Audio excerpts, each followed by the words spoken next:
I knew my wife was cheating, but I acted like nothing was wrong. I smiled. I kissed her goodnight. I let her think she had me fooled. But the truth? I was playing my own game. And when she walked through that door, laughing after another night with him, she had no idea what was waiting for her. An empty house. A letter on the table. The end of everything. This story will make you question everything you think you know about betrayal, revenge, and the art of staying silent. Stick around because the final twist? You won't see it coming. I used to believe that marriage was built on trust. That once you vowed to love someone forever, you would never have to question their loyalty.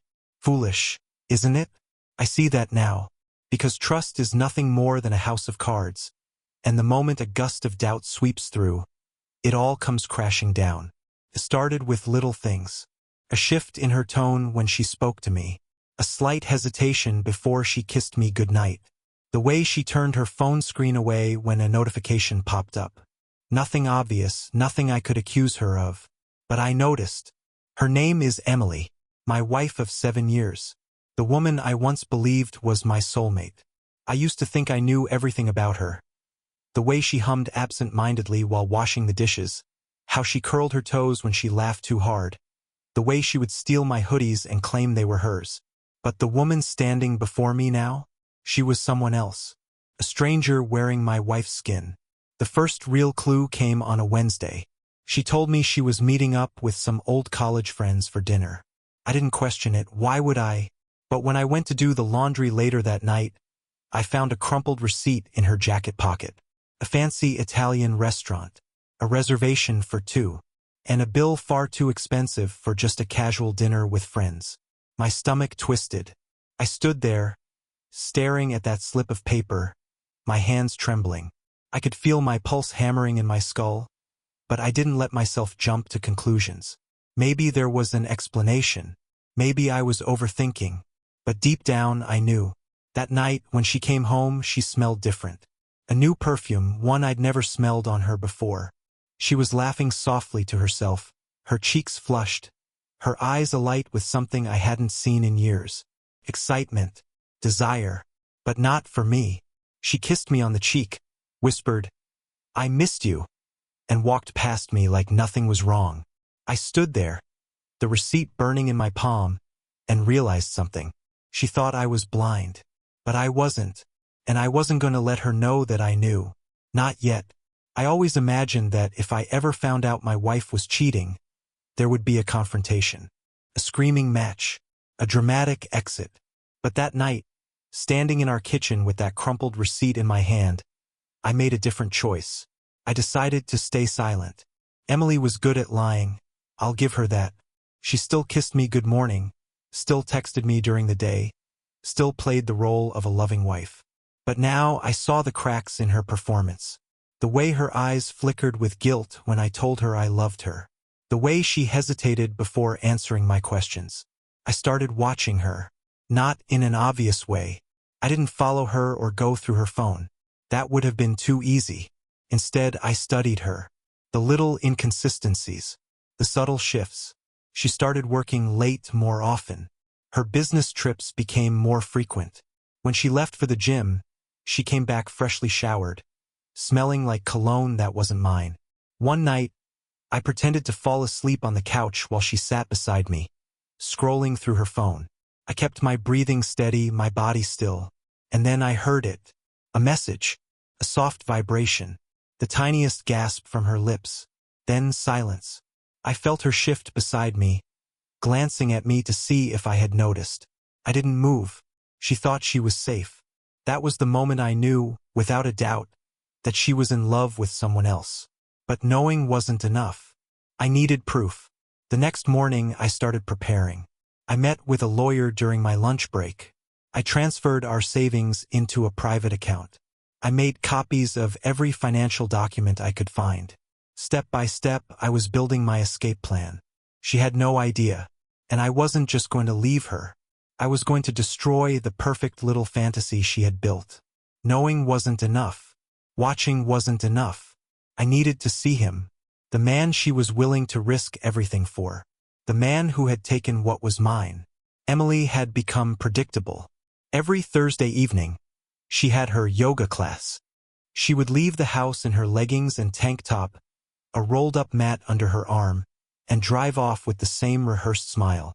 But I knew better. That Thursday, instead of heading home after work, I parked a few blocks away from the gym she was supposedly attending. I waited. At exactly 7:12 p.m., I saw her car pull up. She wasn't alone. He stepped out first. Tall, confident, younger than me. His hand lingered on her waist as she laughed at something he said. Private joke. A moment that belonged to them. Something inside me twisted. Not just anger. Not just pain. Something colder. I watched as they walked inside a dimly lit restaurant, not even bothering to look around. They weren't afraid of being seen. They didn't think I would ever find out.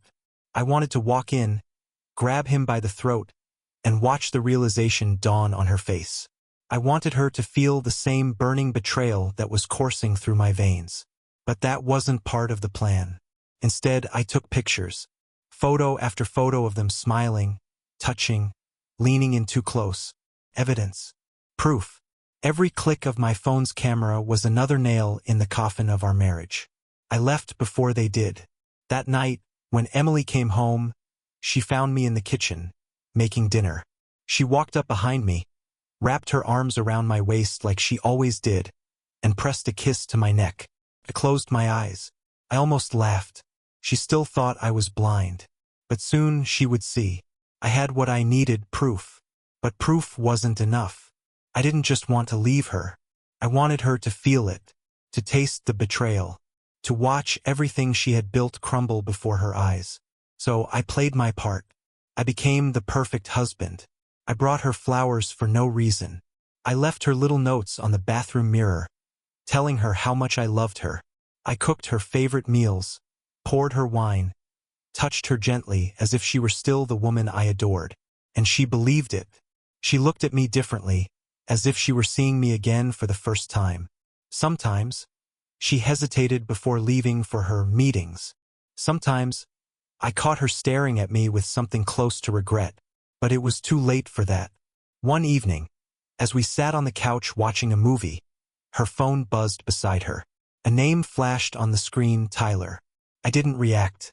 She grabbed the phone quickly, turning the screen away from me, but I had already seen it.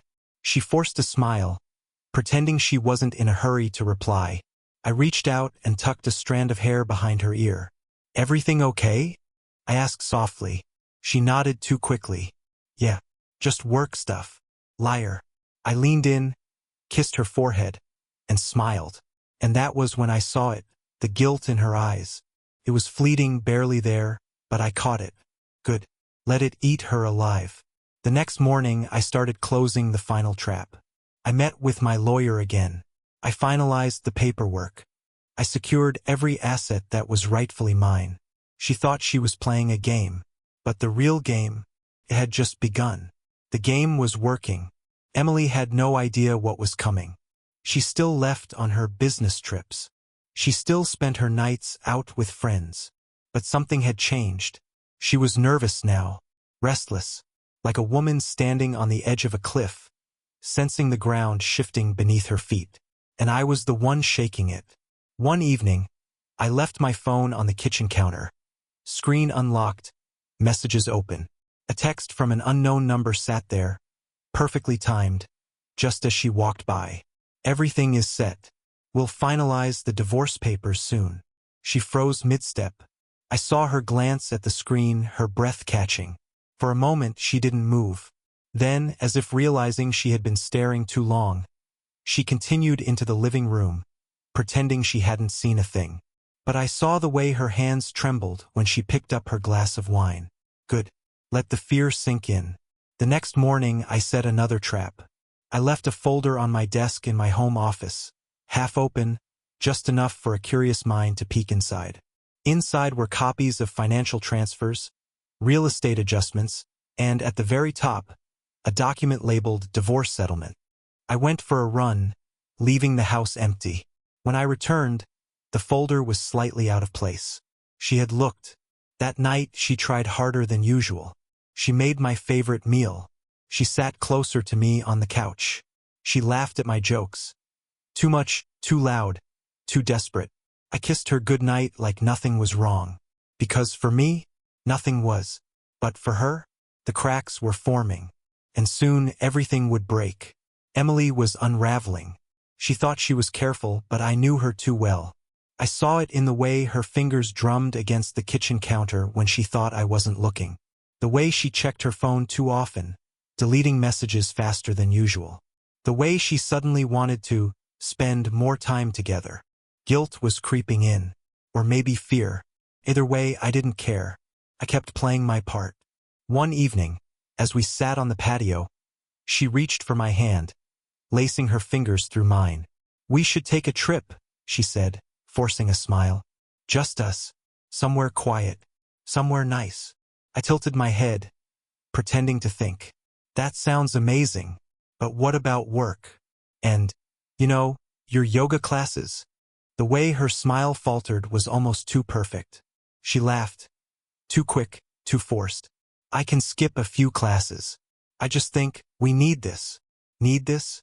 She needed it, all right. She needed to feel like we were still whole. Like she wasn't about to lose everything. I squeezed her hand, smiled and said, "Let's plan something soon." I never planned a thing. The next day I followed her. She left the house around noon, claiming she was meeting a friend for lunch.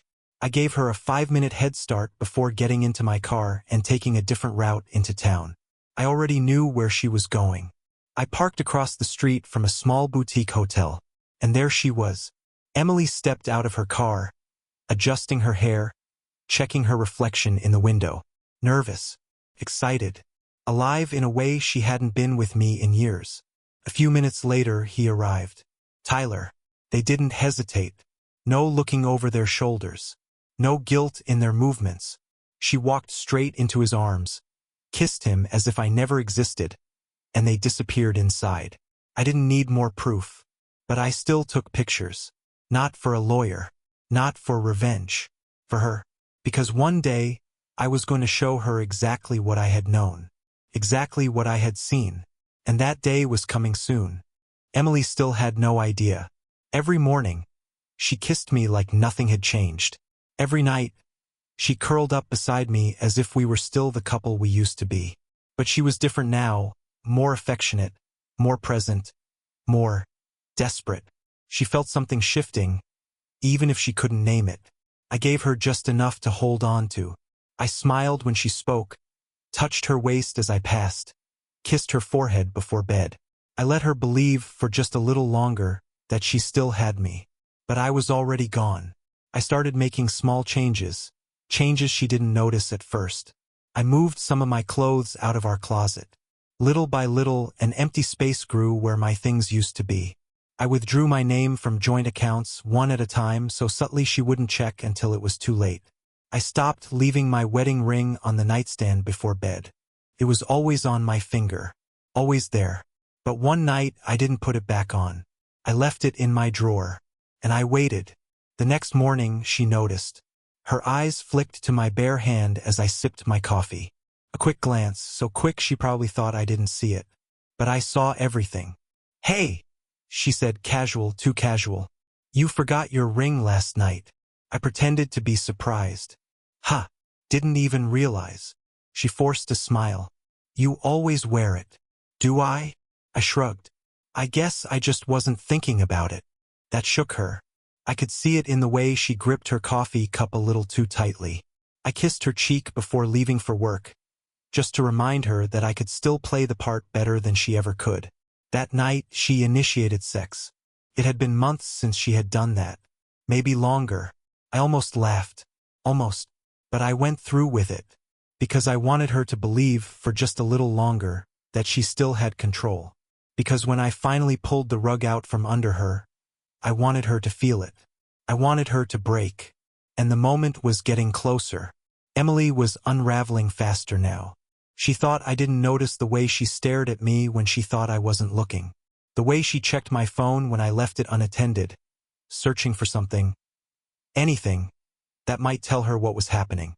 She didn't find anything, because I left nothing behind. But I saw everything. One evening, I came home later than usual. Not too late, just enough to make her wonder. Just enough to let her sit in that growing pool of paranoia she had built for herself. She was waiting in the kitchen when I walked in. "Where were you?" she asked, her voice light, too light. I smiled, setting down my keys. "Just out." "Out where?" I took my time answering, pouring myself a drink. "Just had a meeting." She watched me, searching my face for something, some hint that I was lying. She found nothing because I wasn't lying. I had been with my lawyer, finalizing the last steps of my escape. "You didn't answer my texts," she said. I took a slow sip, then looked at her. Didn't think I had to. That hit her. She masked it quickly, forcing a laugh, but I saw the flicker of panic in her eyes. I leaned in, brushing a strand of hair from her face. "Everything okay, Em?" She swallowed. "Yeah, of course." Liar.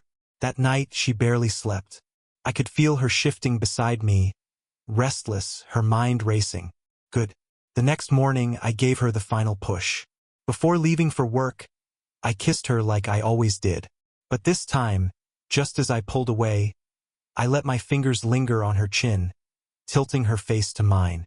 I held her there for a second, looking at her, really looking at her. Then I smiled. Not the way a husband smiles at his wife. The way a man smiles when he knows something you don't. And then I walked away. I didn't need to look back to know she was standing there, frozen, staring after me. Let her wonder, because by the time she figured it out, it would already be too late. She found the papers. It was almost too easy. That afternoon, as I was sitting in my car waiting for my meeting to end, I got a message from Emily. Just one sentence, but it carried the weight of everything. "We need to talk." My heart skipped, but I didn't respond right away. I knew exactly what she had found. The divorce papers I had left on the kitchen counter, where she couldn't help but see them. I played it cool. I played it like I wasn't already prepared for this moment. When I walked into the house, she was sitting at the kitchen table, her hands clenched around the papers. Her eyes were wide, filled with a mix of shock and disbelief. You were planning this?" she whispered, barely able to form the words. I didn't answer right away. I let the silence hang between us like a heavy fog. Finally, I spoke. "Yeah, I was." Her eyes filled with tears, real tears this time. She wasn't pretending. She wasn't faking it. The mask had slipped, and I could see the raw, unfiltered hurt in her face. You were going to leave me?" she asked, her voice trembling. I nodded, though my expression didn't change. I am." She stood up, her hands shaking as she dropped the papers onto the table. "How could you? After everything? After all these years? After everything?" I repeated. "You mean after you spent months, hell, maybe longer, screwing around behind my back?" The words hit her like a slap. She recoiled, but I didn't care. "You really thought I didn't know, didn't you?" I said, my voice cold. "You thought I was blind, that I wouldn't see the late-night calls, the new perfume, the way you'd smile after spending time with him? You thought I'd just sit back and let you destroy everything?" Her face crumpled. She reached out as if to touch me, but I stepped back. "Don't touch me." Her hand dropped, defeated. "I never meant for it to happen, I swear." "Yeah," I sneered. "Well, it did. And now here we are." She fell into a chair, covering her face with her hands. "I'm sorry. I never wanted to hurt you. I never thought it would end like this." I could see the regret in her eyes, but it didn't move me. "Not anymore. I know exactly how it ends, Emily. You walk out the door with him, and I walk away with everything." I turned and left the room, not bothering to look back. I didn't need to see her cry. I had already seen enough. This was the end, the inevitable conclusion to a game she had started. And now, finally, it was over. The next few days passed in a blur of paperwork and cold silences. Emily tried, desperately, to make things right, but I was done. I had made my decision, and I wasn't going to let her guilt trip me into second-guessing it. She came to me again and again, asking for another chance, offering apologies that sounded empty now. The things she had said to me, the promises, the reassurances, they all rang hollow in my ears. But it was when she left to meet Tyler one last time that I truly felt the final betrayal. I had already known, of course. I had been watching her every move still. I'd seen the way she texted him in the middle of the night, her fingers trembling as she typed. I knew she was going to meet him. I knew she thought she could get away with it. I had my plan, and she was walking right into it. I followed her that afternoon. She didn't notice me at first as she walked into a small cafe with Tyler. Their laughter echoed in the street as I stood across the road, watching them. I wasn't angry. I wasn't even sad. I was numb. I watched her kiss him in the way that I used to kiss her. She kissed him like she meant it. She kissed him like she didn't care that she was leaving me in the dust. I watched for what felt like an eternity, as they whispered to each other and leaned into each other as if I had never existed, as if our marriage had been a lie. But I had the last laugh, because right then, I sent the final message. I sent a text to her from an anonymous number. I know what you've done. I've been watching. I have the pictures. It's all about to fall apart. I waited. Her phone buzzed just as she pulled away from Tyler's kiss. She glanced at it quickly, a shadow of fear crossing her face. She looked around nervously, but it was too late. She had been caught. I left then. I didn't need to watch her panic. She knew it was over. The final betrayal was never about me leaving her. It was about her realizing that I knew, that I had seen everything. And now I was going to let the world know what she had done. It was the only way to truly break her, to make her understand what it felt like to lose it all. And I had done it. It was the last night I would spend in that house. The house that had once been filled with laughter, love, and promises. Now it felt empty, hollow. Emily came home late, as expected, her eyes red from crying. She didn't speak when she saw me sitting at the kitchen table, waiting for her. The silence between us was thick, suffocating. She stood there for a moment, hesitant, unsure of what to say. Then she finally spoke. Her voice cracked. "I'm sorry. I never wanted to hurt you. You have to believe me." I looked up at her, my expression unreadable. "Believe you?" I asked coldly. "You've lied to me for months. Do you think I'm supposed to believe that now?" She stepped forward, her hands trembling as she reached out to me. "Please, I can fix this. I can do better. We can." "No," I interrupted, standing up. I was done. There was nothing left to say. I had given her every chance to come clean, every chance to make things right, but she had chosen him. "Please, don't leave me," she whispered. "I love you. I always have." It was the words I had wanted to hear once, the words that would have made everything right. But now they meant nothing. I took a deep breath and stepped toward the door, picking up my bag. "Goodbye, Emily," I said, my voice steady. She didn't chase after me. She didn't call my name. She knew it was over. She knew she had lost everything. I walked out the door and into the night, never looking back. As I drove away, I thought about the life I was leaving behind, the life that I had worked so hard to build. It was hard, but there was a strange sense of peace in knowing that it was finally over. I had won, and she had lost. What would you do if you were in my shoes? Would you confront your partner, or would you play the long game like I did? Leave your thoughts in the comments below. Let's talk about it. And don't forget to subscribe for more stories that will keep you on the edge of your seat. Because sometimes, the truth is darker than you ever imagined.